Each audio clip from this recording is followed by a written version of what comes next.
Good afternoon, everyone. I'm Rodney Smith at WTOC for The News Now. This is where we bring you some highlights of stories that we're working on for you that are going to be on air in the news starting up tonight. So thank you so much for joining us. We're on a lot of different platforms, on social media, on our website, WTOC.com, and over-the-top platforms like Amazon Fire and Roku. So thank you so much for joining us. And those of you who are on Facebook, you can always weigh in live, say hello, like Julie Crawford and Caroline Williams and Cindy Couch, and tell us where you're watching. Or if you have a question, feel free to ask it. Also, let me know if you're dressing up for Halloween. I'd love to know what you're going to be. All right, so our Amanda LeBrow right now is working on a follow-up to an armed robbery. She has a preview of her story.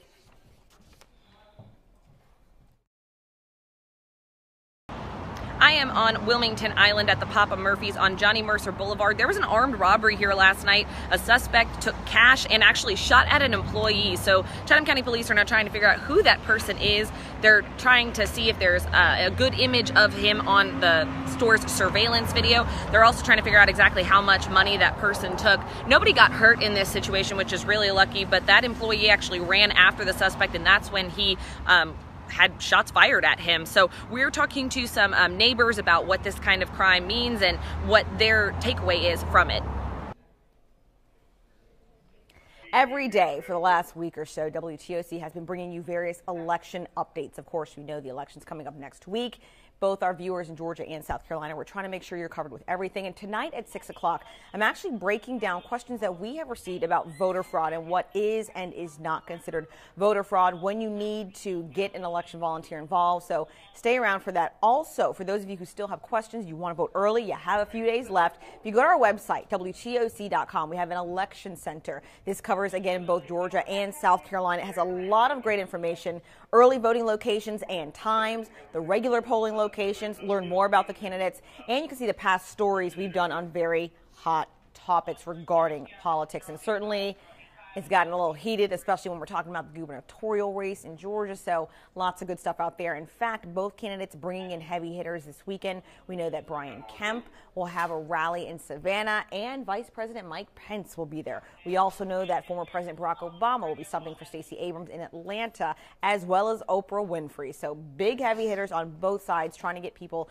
to vote for their preferred candidate. And we will have all the latest for you and full coverage next Tuesday for you. All right, so switching gears, because it's Halloween, so I can't not talk about it. There are plenty of options tonight for Halloween if you don't have any plans right now. Chatham County deputies are hosting a free party in Daffin Park. They're partnering with the Church Body of Christ to provide bounce houses, food, and lots of candy. That runs from 5 to 9 p.m. tonight, and that's not all. The town of Ridgeland is putting on a fall family fun night with firefighters and police. Expect pumpkins, games, a magic show, and more. Again, they'll be at Ridgepoint Square from 6 to 8 p.m. Also, a little note for you if you're going downtown this weekend. Lots of events going on. But I want to give you a big heads up on something. More than 10,000 runners are expected to take place in the Rock and Roll Marathon. So the actual marathon happens on Saturday morning, but you can expect visitors to be pouring into the city over the next few days. There will be more races throughout Saturday and Sunday as well. Large areas of downtown will be blocked off, of course, to make room for the runners. 26.2 miles, very impressive.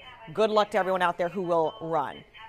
I want to go back to Halloween for one moment because we always talk about weather. Tonight we have a very specific trick-or-treating forecast for you. So let's go to it. I have it up on my iPad.